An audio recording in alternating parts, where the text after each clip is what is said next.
beauty standar di Indonesia sekilas akan membayangkan pada kita terhadap sosok yang berkulit putih, berhidung mancung, berbadan langsing, dan masih banyak lagi. Namun yang paling kontroversi adalah bagaimana warna kulit, karena kulit yang lebih putih akan selalu dianggap lebih cantik daripada kulit yang coklatan. Oleh karena itu, bagaimana standar kecantikan di Indonesia dianggap tidak realistis. Setelah ini kita akan melihat cuplikan video dari kanal YouTube kita Savitri mengenai pembahasan definisi kecantikan yang cukup menginspirasi. Check this out. Ketika gue ngeriset soal beauty ideals, pembahasan soal standar kecantikan Indonesia itu cuma berkutat di kota-kota besar di Jawa atau Sumatera aja. Informasi soal gimana beauty ideals di Indonesia Timur itu tuh kurang banget. So, I decided to talk to my friends, Olive and Livni. Nama gue Livni Sanders, gue beauty YouTuber. What I do on YouTube adalah buat konten makeup dan juga skincare. Jadi nge-review produk-produk skincare, produk makeup juga. Dan I've been doing this for more than 5 years now. Gue anak Papua, campuran yang tinggal di Jakarta. Nama saya Farah Olivia, biasa dipanggil Farah karena dipanggil Olivia juga. Sementara sibuk lagi bangun platform sendiri, namanya Sak Perempuan Papua. Asalnya asal Biak Papua sih, tapi kalau bapak sama mama campuran suku Papua yaitu Bapak Biak Peranakan Jayapura, kalau mama dari suku asli Biak. Kalau menurut kalian nih, berdasarkan pengalaman pribadi, standar kecantikan di Papua itu yang kalian lihat itu seperti apa? Kira-kira pandangan perempuan asli Papua sekarang soal cantik berprogresi. Dari dulu mungkin masih terbatas, di-shaping oleh media atau di-shaping oleh beberapa faktor. Jadi cantik mungkin dianggap harus kulit putih atau harus tinggi, harus mancung, bagaimana. Tetapi sekarang tuh agak bergeser. Jadi sudah ada beberapa perempuan Papua yang memang percaya bahwa cantik tuh sebenarnya it's okay to be black and it's okay to be curly as long as you love yourself and you love your identities. Oke. Kalau dari Livni sendiri? I think kalau misalnya kita pengen ngomongin standard itu adalah basically apa yang society agrees to it in a sense, right? I know a sense standar yang mereka punya itu gimana, dan biasanya what I notice adalah of course Java centric. Kalau misalnya kulitnya itu lebih terang dan juga rambutnya itu lurus seperti itu. Jadi technically it's the same. However, what makes it different adalah I think there's this thing di mana orang Papua itu we really love our Papuan heritage. We still want that Papua in that beauty aspect gitu loh. Jadi kita masih mau ada sedikit gambaran Papua dari standar beauty tersebut. Dan disitulah tercipta anak-anak peranakan, di mana laki-lakinya I believe mencari wanita-wanita di luar orang Papua, let's say Jawa atau Makassar, Manado, something like that, untuk menciptakan peranakan-peranakan yang lebih baik tapi tetap Papua. Hanya kelihatan banget sih when people treat me compared to my sister, dibandingin gitu. Karena my sister itu dia at least Papuanya lebih kelihatan, like kulitnya lebih darker, hidungnya lebih besar seperti itu.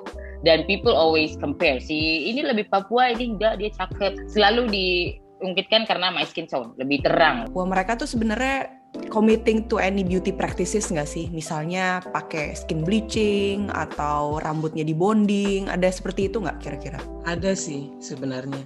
Kalau di lingkunganku dari kecil kita sebenarnya waktu itu akses ke salon tuh nggak terlalu banyak ya kalau di tempatku, karena aku memang dari kampung banget.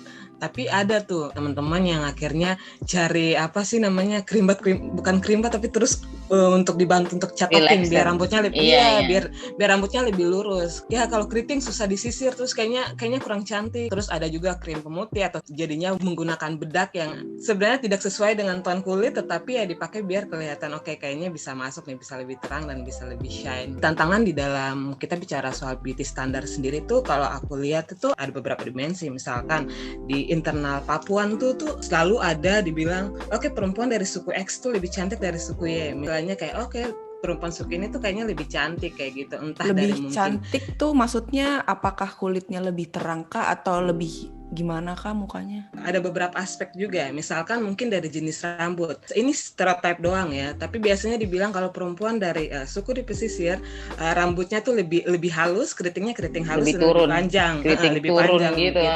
Iya kayak Kalif nih, kayak Seb gitu. Tetapi biasanya dibilang kalau perempuan dari pegunungan rambutnya lebih yang keras, yang African sekali, lebih terus susah tumbuh. Iya, terus susah tumbuh. Jadinya tuh ada lagi definisi yang namanya pumuk. Perempuan-perempuan yang rambutnya susah panjang dibandingkan perempuan-perempuan di pesisir yang mungkin rambutnya lebih panjang kayak gitu. Gue mau nanya lagi sama Liv nih, karena gue penasaran. Lu ada rasa capek gak sih? Karena setiap orang when they think about Papua, apalagi di industri kita ya Liv, kan orang Papua tuh sedikit sih representasinya. Pasti ke lu gitu, pasti ke lu. Terus kadang-kadang lu merasa, is it because of my skin color is not as black gitu? Lu merasa kayak, is it because si orang-orang non Papua ini less threatened by me because I look less Papuan? Lu ada merasa seperti itu nggak sih kadang-kadang? Yes, of course.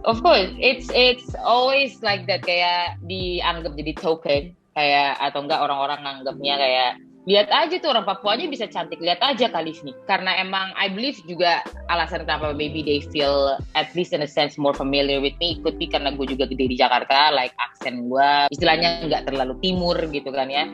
Dan juga my skin itu nggak terlalu black banget, nggak terlalu Papuan banget. Jadi I believe ada perspektif seperti itu, dimana makanya orang-orang tuh lebih bisa menerima gue. Karena dari pengalaman gue kecil pun orang selalu bilang kayak gitu, Liv ini orang apa? Orang Papua. Oh iya, orang Papua cantik ya, kulitnya putih, karena kulitnya putih gitu. Tapi kok orang Papua tapi kulitnya putih gitu. Cantiknya karena just my skin tone aja lebih lighter. Kalau menurut Olive kayak gimana, Liv? Kalau aku cukup setuju sih, karena aku juga kan posisinya sama ya kayak Khalif nih untuk jenis kulit. Jadi aku warnanya cukup terang.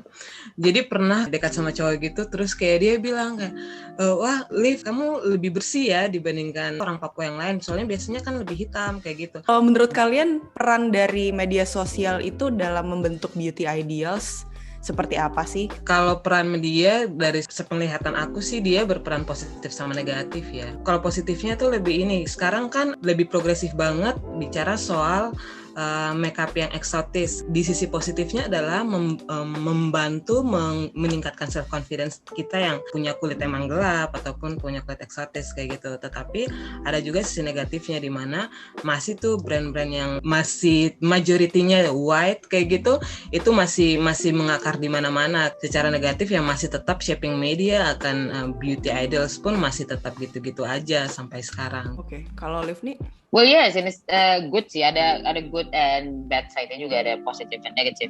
The positive adalah it actually ngebuat lebih buka wawasan ke orang-orang, karena social media itu kan anybody can be on social media kan. Jadi at least ngebuat orang bisa ngelihat perbedaan-perbedaan, gak cuma yang kita lihat di TV aja gitu loh. Jadi we know actually kalau misalnya standard of beauty itu beda-beda juga kan. Maksudnya Asian women yang cantik itu kayak gimana, atau white women, black women, Latina gitu-gitu. The good thing adalah brings awareness juga tentang kalau misalnya semua wanita itu gak perlu seperti artis-artis juga. Jadi banyak banget influencer yang lebih open up tentang the realness of being a woman, gimana kita masih punya stretch mark, we have acne, bla bla bla, it's normal.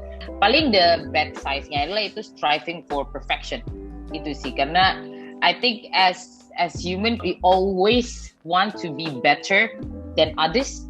In the sense kita pengen berasa lebih baik dibanding yang lain. Isi warnanya soal lebih kompetitif in a sense.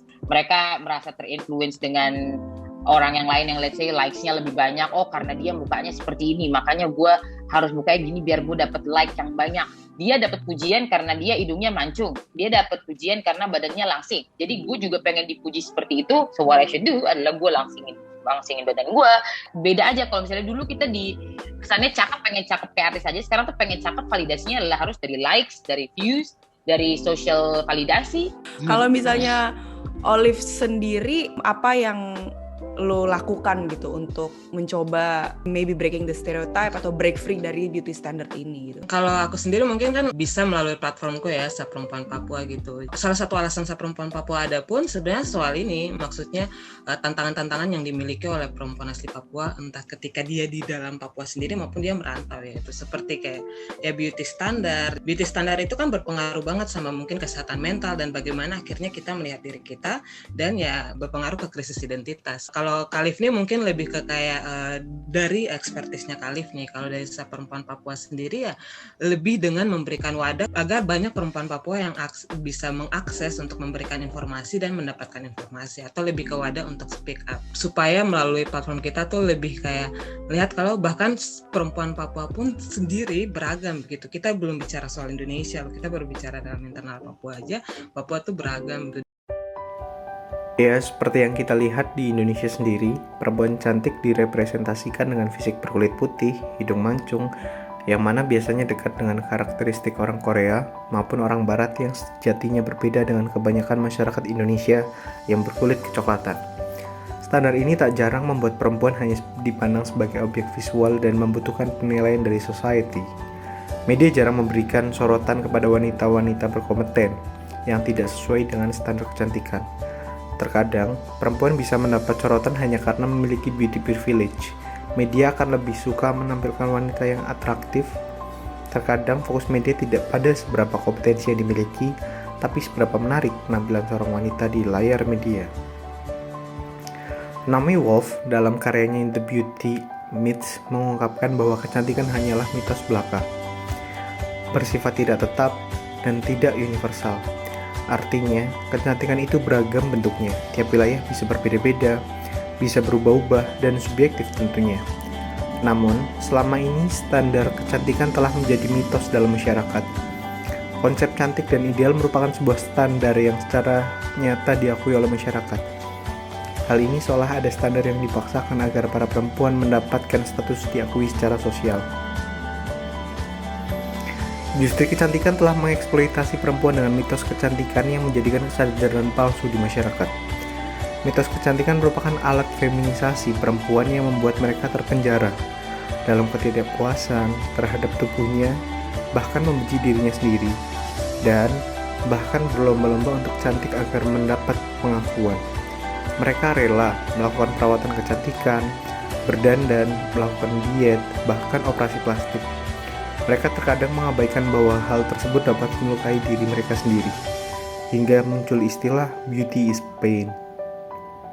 Germaine Greer mengkaji fenomena ini menggunakan teori Karl Marx mengenai kesadaran palsu, dan ia menyatakan bahwa wanita terjangkiti dengan kebutuhan untuk memenuhi gambaran tertentu tentang kecantikan. Kecantikan yang ideal seringkali memberi tekanan pada wanita, yang kemudian akan menimbulkan obsesi untuk mencapai gambaran ideal tentang cantik. Hal ini juga berlaku tidak hanya bagi wanita tetapi juga para pria. Greer menyebutkan bahwa hal tersebut merupakan dampak budaya yang menekan setiap orang saat ini. Berdasarkan penjelasan saat ini, dapat disimpulkan bahwa stereotip dalam iklan yang terjadi akibat pengaruh budaya dapat memunculkan efek negatif bagi pihak yang terkena stereotip.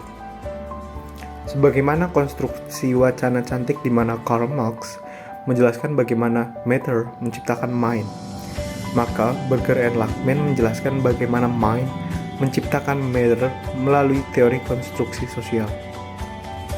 Seiring dengan bertahannya standar kecantikan di tengah masyarakat, memunculkan kapitalis yang memanfaatkan hal tersebut dan menjadikan individu sebagai korban ketidakpuasan diri akibat standar kecantikan.